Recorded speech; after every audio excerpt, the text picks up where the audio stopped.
Okay, a couple of things. Do not. You're all going to cuss. I can hear you in the future because you're going to accidentally shut down the emulator and you go, oh, dang it. I don't have to shut down the, once you get it running, leave it.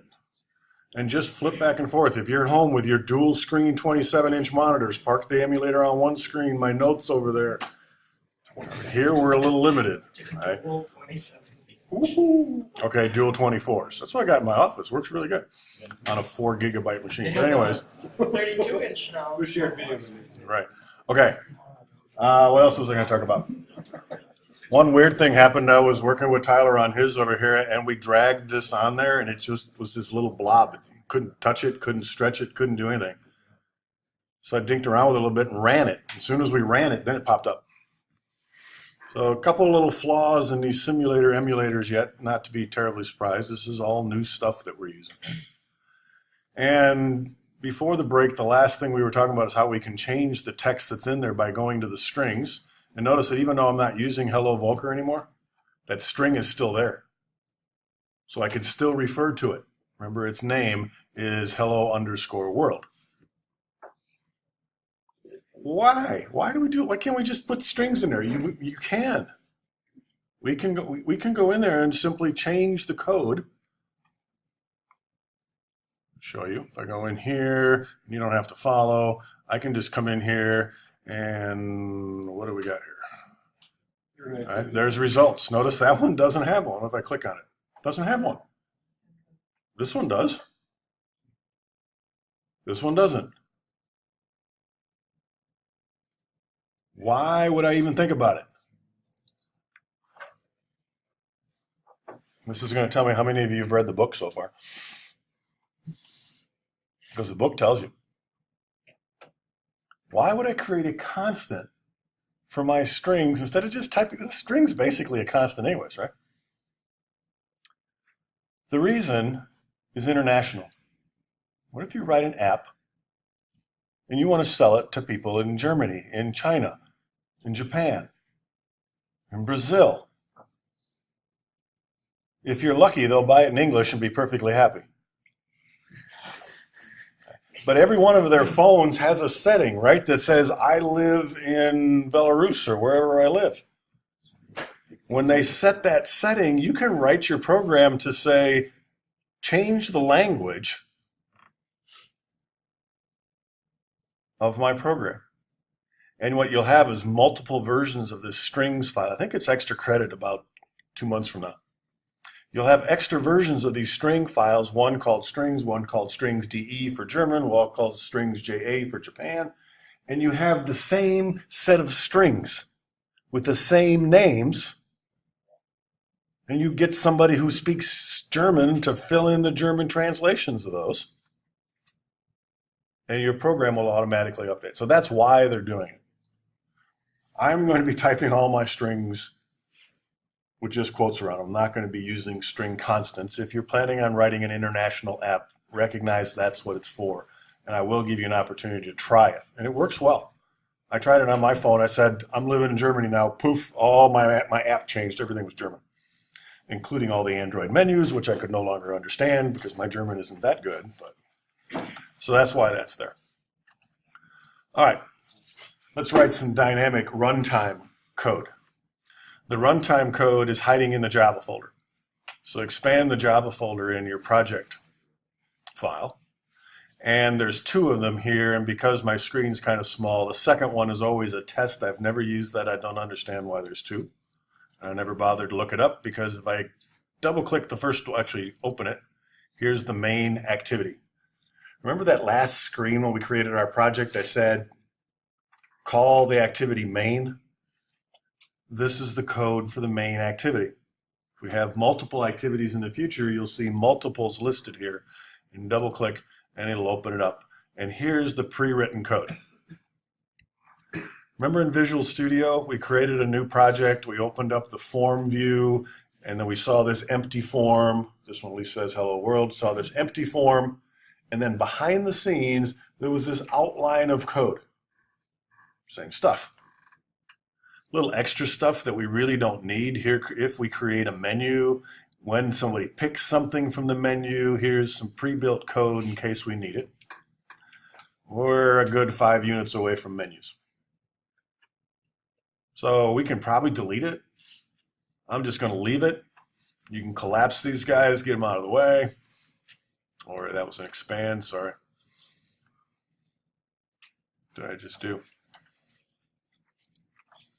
Is there a collapse all button? Probably.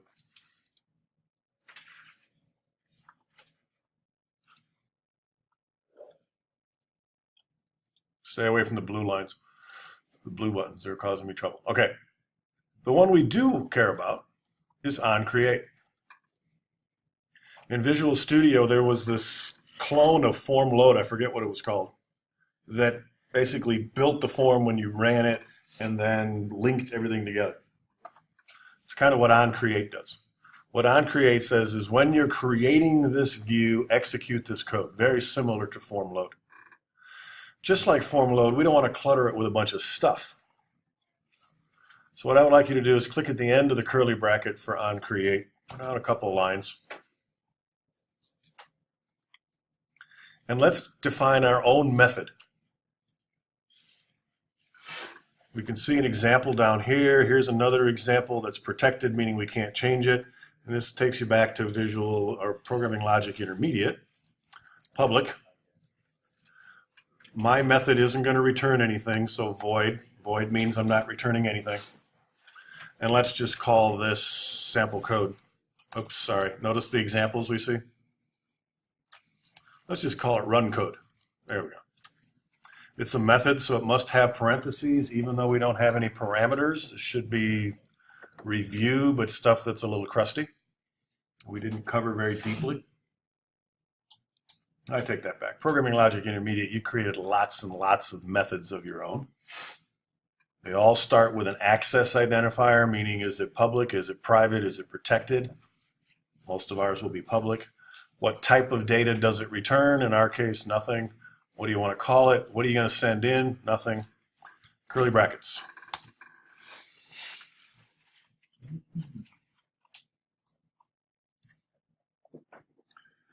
When you create a method, what else you got to do? Make it work.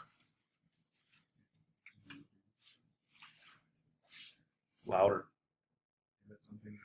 Give it something to do, we will. But before that, when does this execute? When I call it, I got to call it from someplace. I want to call it from OnCreate. So after OnCreate does all its regular stuff, I'm going to say run my code. And you get all kinds of help here, including parentheses and semicolons. So for those of you that won't watch this again, I typed in RU. Oh, look, there's run code. That's what I want. Tab here. You can't press enter. You can't do any of the other stuff. Just press tab. And it even gave me a semicolon. Sure it is. It's called fast typing. It's not working? Is that what you said? Or it's not fair? You can press enter if you're lucky. According to your book, it's tab. Tab definitely works. And he said enter works as well. It depends on where you're trying to hit is great. Oh, okay. All right. So now we want to give it something to do. Like what? Well, let's start with something relatively simple. Let's change this text so that it says something else. So back inside run code. This is where we're going to do all our practice stuff. When you write your loan payment calculator, the lab will guide you through this process again. I'm going to ask you to create a method. It'll ask you to call it. It'll tell you what to call it. But now what we need is access to that text view. If we're going to change what's in it, or if we want to suck out what's in it, we need to get a pointer to it. What's it called? Text view? No. Yes, that's what it's called. That's its ID. But you can't just use the ID like you can in Visual Studio. It's not linked that way. So what we're going to do is create a text view variable. I'm just going to call it TV.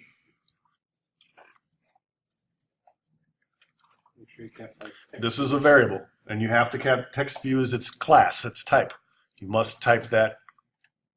I haven't gone over it in my notes yet, but Java is case sensitive, just like C# is case sensitive.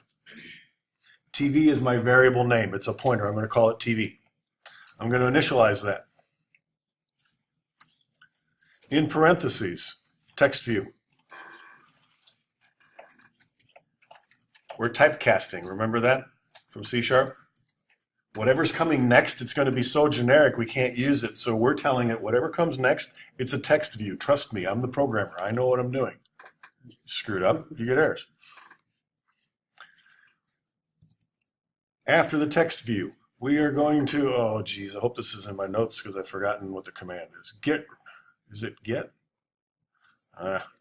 Pull up my notes, it'll tell me. Get text view? Nope, it's not get text view. We have to get an object by its ID. Find, that's what I'm looking for. Find view by ID. Oh, that's lovely. Trust me, you'll remember it. Find, oh, there it is.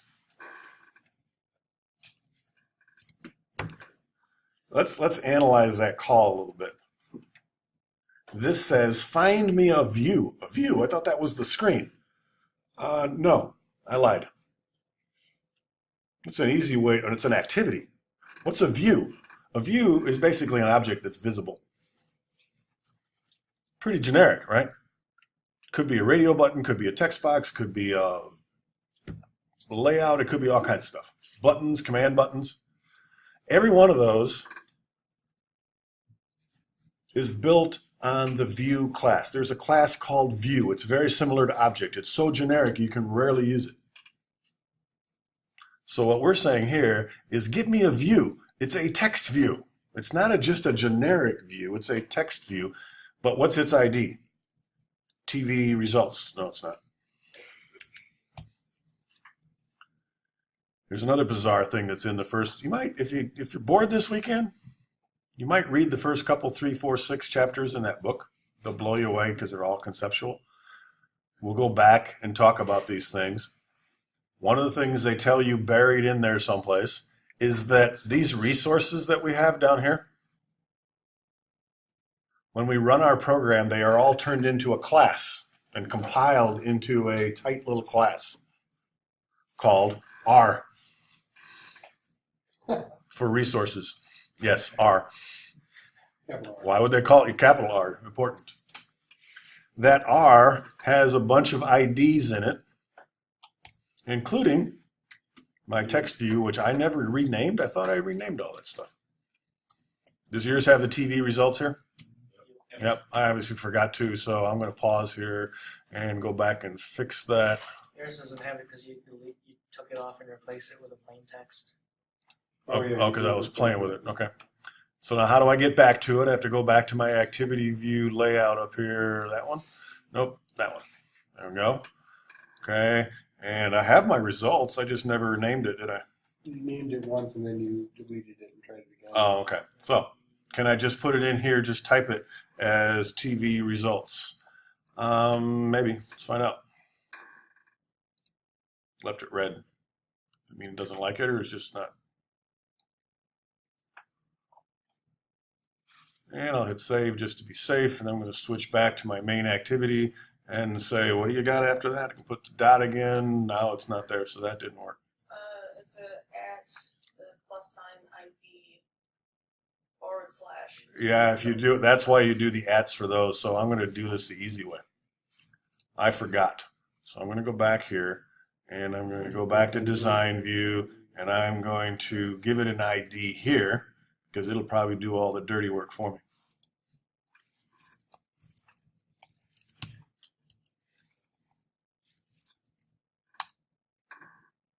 Okay, and then if I go back in here, they changed it, that's what I needed. So why this? Because it's an ID that's going into the resources. If you just type your own, it doesn't end up in the resources, and then I can't use it in my code. There we go. So that was painful. Yes, you'll get used to it. What this says is go into the resources class, find me the thing that has ID TV results, give me a pointer to that. It's a text view, trust me, I'm the programmer, and make TV point to it. So from now on, TV is how we refer to that. It's actually a label, a text view. We're going to use TV. I do this for everyone because typing this stuff every time I need to get at it is a real pain. So now what can we do with our Mr. TV here? Set the text. And then inside here we can do whatever we want.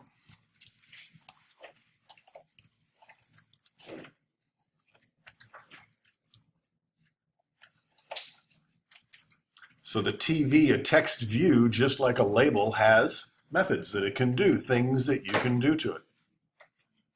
What you will not find in Android are properties. Remember in C#, you could say LBL results.text equals. Nope, that's a property. There are no properties here that I know of. You use set, and later on, if we want to, we can use get. Should be able to run. If you have errors, Tyler found this out. If you have errors, they should be marked. So let's leave, you're going to get squiggles. You're not going to be able to run. It won't run if you have errors. Aaron? I'm getting a cannot find symbol class text view. Be right there. You're getting what? Cannot find symbol class text view. Okay, check my code compared to yours, see if it's any different. Mine's already done running, and there it is, mid-state tech. And now we have a means to change the program before it launches and show things on the screen. This is where we're going to practice our skills. So for the recording, what happened to Aaron and Harold, for some reason, this import statement didn't happen. When I added the text view to my form, it should have included it in here because it said, oh, he's using a text form. He's probably going to want to import the code for that, a text view. And so it did it for me. Why? If it didn't work and you get that, and the error was something like I can't find an object or a definition of text view, you're missing an import statement.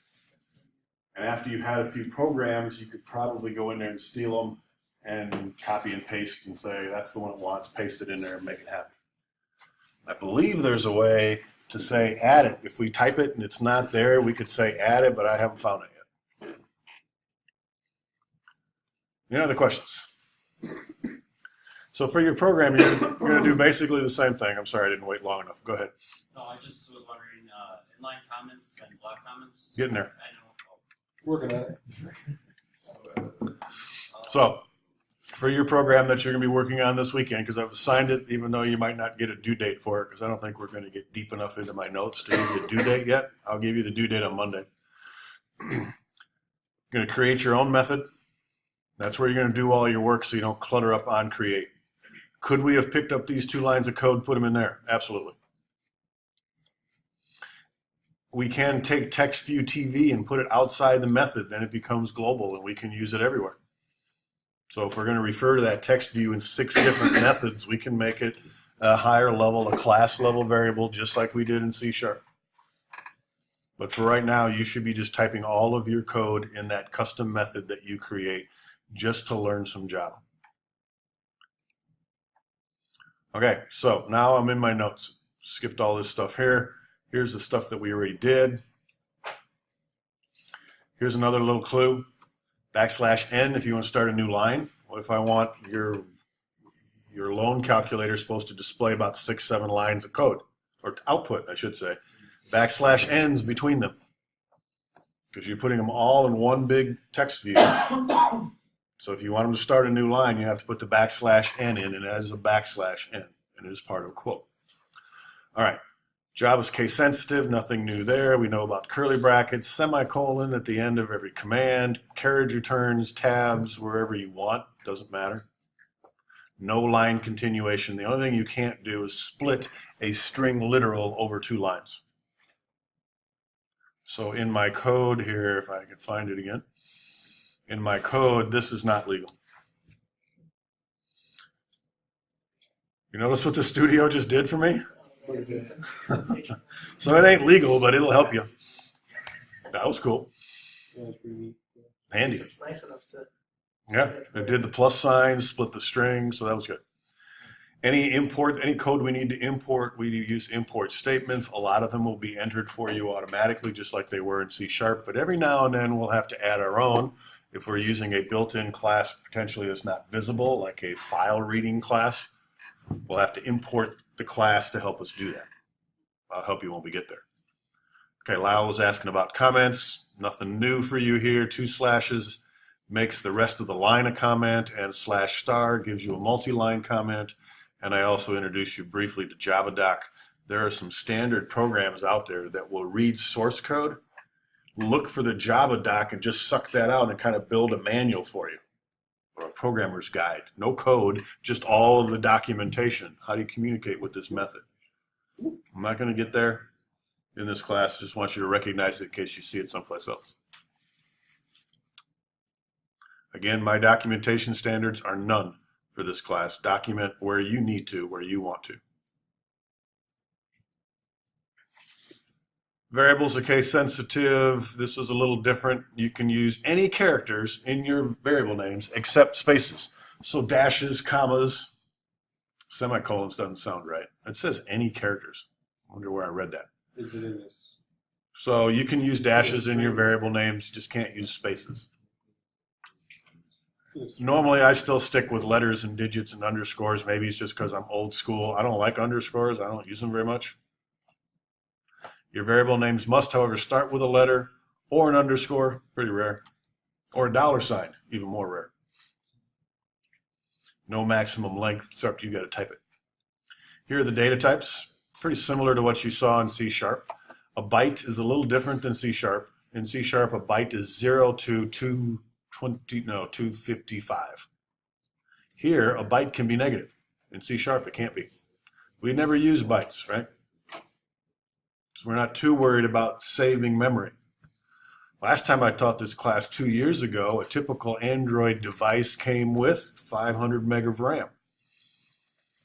When you only have 500 meg of RAM, you're starting to think about storage again. Now, 2 years later, 8 gig, 32 gig, 256 gig, who cares about a couple bytes here and there? But if you're writing a big app, big games, all that stuff, you can save memory by using the appropriate data type. I'm going to use int for all my whole numbers. That's a big number for long, isn't it? That's 9 followed by 18 zeros. Yeah, that's pretty big. I'm going to use double for any numbers with decimal places. Notice there is no decimal type here. In C# there was a decimal type that we used for money. Not going to do that here.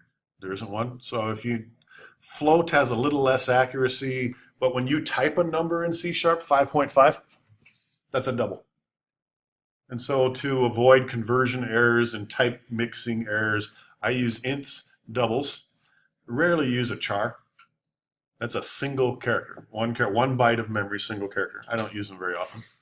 We do have Boolean variables. Notice there's no strings. Well, the good news is there's a string class, and it is so commonly used that it's automatically imported into every one of your projects, and you just use them. We used them, right? Put quotes around them. We used them. There's a string class that's got all kinds of methods in it. Excuse me. There's also not a date time, but there is a class for date time as well. Talk about that a little more in the future. If you want to use the date time types, I'm obviously not used to talking for 2 hours. I do a lot more listening in my new job. We have to include the type. Declare variables, we've already seen it. Start with the type, or actually you should start with the accessor, public, private. Then it's type. Variable name, semicolon. My notes still say you have to put comments on them. You can ignore those. Variables are not initialized. You have to initialize them, or at least put a value in them before you try to use them. If you don't, like in C#, Android Studio will give you an error saying this variable could be undefined when you get to this line of code. You better fix that. Constants. To define a constant, you don't use the keyword const. Here's where something's a little different. We've already seen some differences in the variable types. Use the keyword final. So let's do a demo here. Let's declare a constant for age. So I'm going to go back to my code. And where you declare them doesn't really matter, so I'll put it here. Final, it's an integer. Age, it's a constant, so we must initialize it.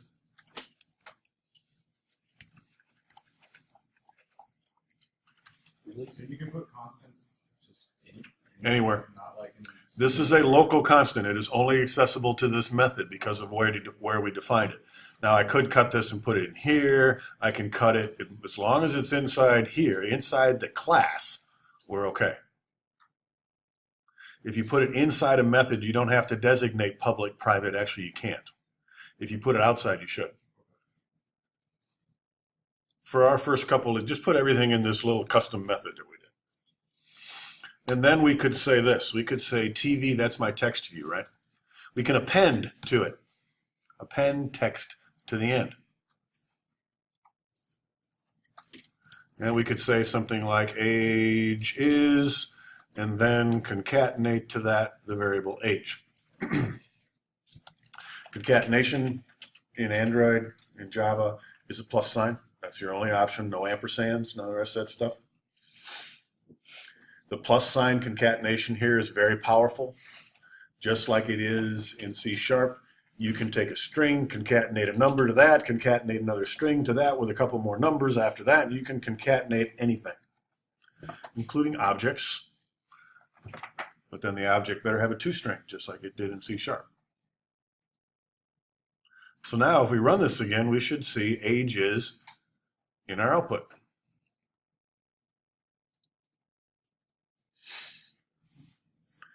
One, 2, 3, 4, 5, 6, 7, 8. Less than 10 seconds. What's wrong with that? Oops. \n. Why is it changing color? I have no idea. And I think this little light bulb, it's a tip. You don't have to follow it. You can go get a string resource. There are some, just like in Visual Studio where there's an environment variable, new line, whatever it was. There's a big long version of \n, but I'm pretty sure \n works.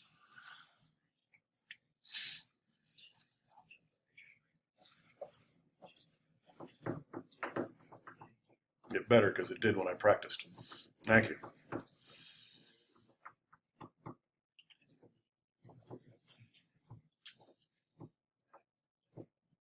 Questions?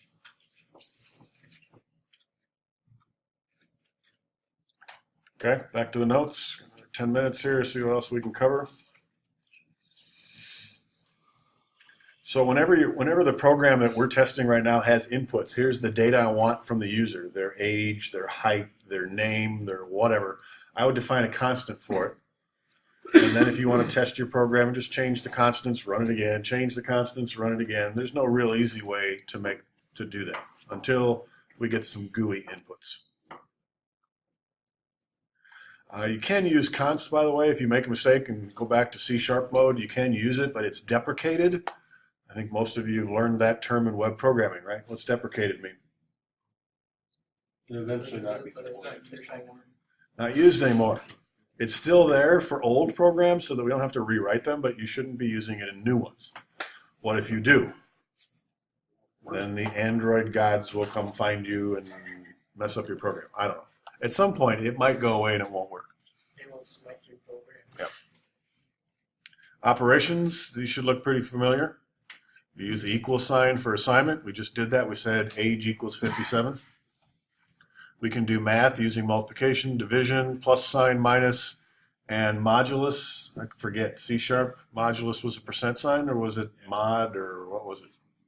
Percent? Okay. Too many languages in my head. There is no operator for exponentiation. There is in VB. I think PHP's got it. You have to use the math class. This is a lie here. Name of the class is capital M, math. It is also very commonly used, so much so you don't have to include it. You just say math dot, and you get all these things you can do. I'm not going to discuss any more than that because it's a little bit of it makes that lab a little bit challenging to figure out the math. Because that ugly formula I showed you for figuring out payment included exponentiation. So you will have to use it to figure out how to make all that work. All statements end in a semicolon. String concatenation is plus. All of these guys work. Remember them? Plus, plus, minus, minus. All those shortcut operators, and at least in other languages, these are supposed to be more efficient. So if you're changing the value of a variable, using that variable, use a shortcut. It's a little faster.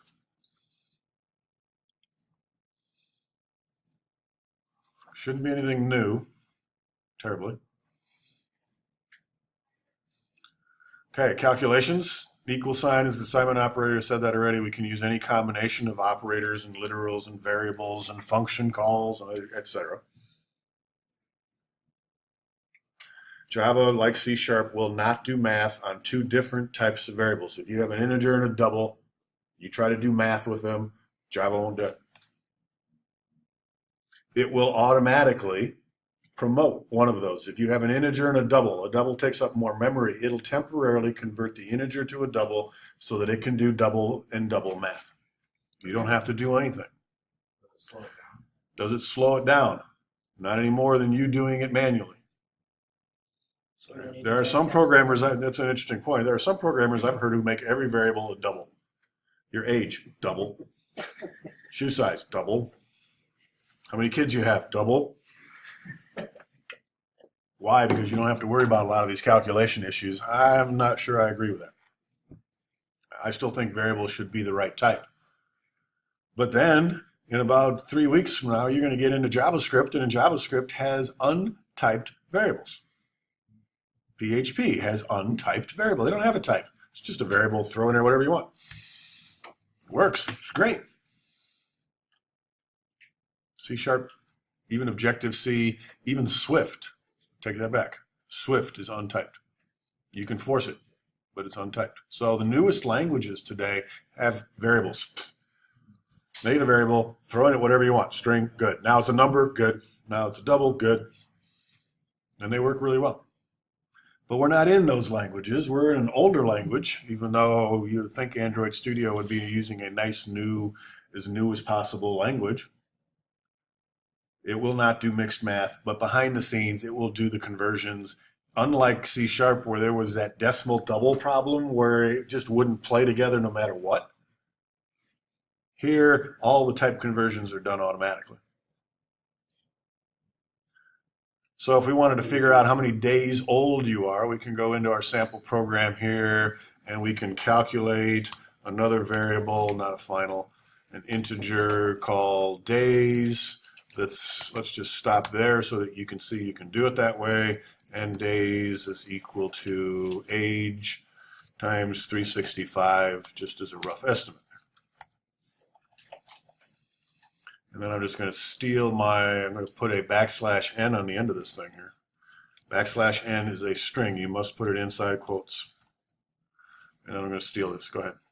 And I believe Bob said something, integer math still works just the way you think integer math would work. I don't know. How do you think integer math works? An integer divided by an integer is an integer. Correct. There's no decimals. So I'm getting to that. Yep. Give me a second.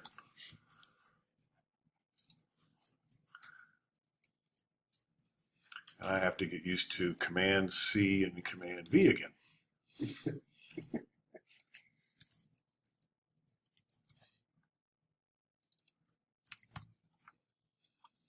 So these are both integers, not a big problem.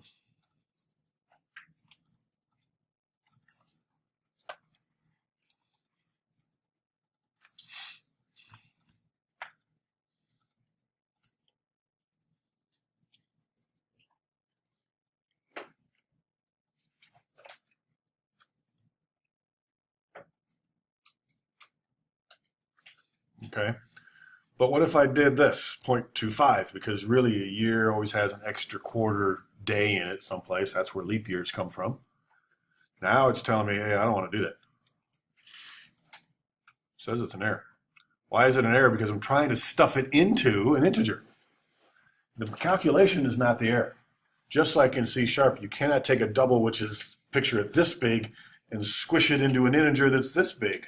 What do you do with all the extra stuff? It won't do it unless you tell it to. So once again, we can typecast. By this time, we need parentheses. To typecast, still in parentheses, int. And then parentheses around this whole thing. Now, do I really want to lose those quarters? Maybe. Do I really care how many quarters of a year old I am or quarters of a day old I am? This will chop that off, truncate it, just like it did in C#. But I should gain a few more days in the process here. Before it was 805. I'm guessing it's going to be a few more because of the quarters now. Yep. So all of those rules. Now, Harold's question was,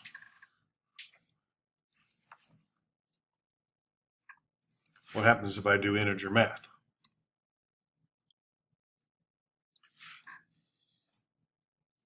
Let's put parentheses around it. 88 divided by 10. That's a double. It should be able to concatenate it, except it's not. Those are two integers, and just like C#, it will truncate when you do integer math. When you divide an integer by an integer, you will get an integer. That's true. So that's one of those where in my last year's recording it said the little hairs in the back of your neck should be standing up whenever you're doing division.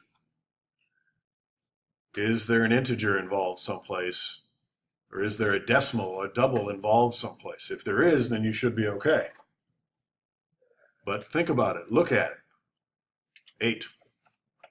But if I say 88.0 divided by 10 and run, now it's going to say, oh, that's a double divided by an integer. I'm not going to do that. Automatically converts the 10 to a double, does the math, and we should get to 88 or 8.8 this time. There we go. That's not new. It's a result. It's a review. But it's something you've got to keep in the back of your head. When you're doing division, make sure there's a double involved someplace or you're going to lose your decimal places. And remember, there were all those different integer types out there, right? There were bytes and ints and longs and shorts and whatever else was in there. I forget. These are all of these are integers. A long divided by a byte gives you an integer. They're whole numbers. Probably more accurate to say any whole number, that's these four, divided by another whole number gives you a whole number, always. You throw in a float or you throw in a double, then you're okay. Okay, we're out of time, so I'm going to stop the recording. I'm going to save my work. I'm going to try to find a place to put it. Does it automatically save every time you run? Every time you run, it saves. If you're not sure, it'll warn you on the way out if you need to save. Save when you run. Every time you run. Save when you run.